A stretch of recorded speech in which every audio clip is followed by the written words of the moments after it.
I'm so glad you came. Have a seat. Salamat po. Nakaka-impress naman po yung organisasyon ninyo. Siguro ho, ang dami nang natulungan. We try as much as we can.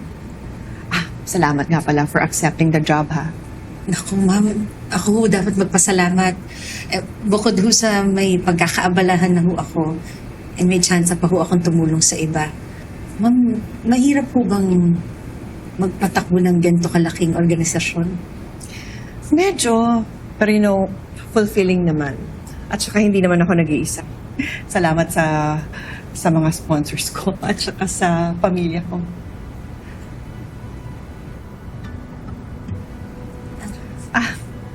That's my husband. Kilala niyo po si Boss Budol? Ang ibig kong sabihin si Boss Idol, close po ba kayo? You can say that. He's my brother. Tinraidor tayo ni Ninong Jenko mo.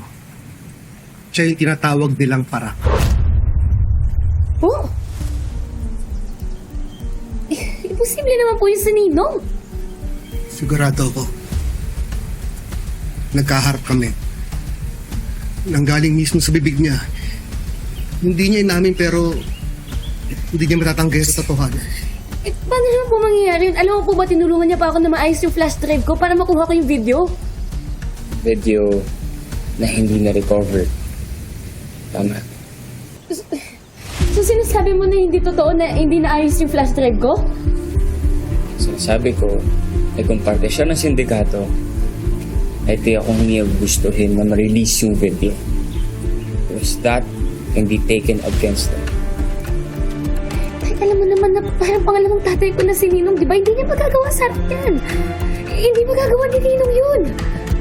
Imposible po yung sinasabi ninyo, hindi totoo yan. Tay,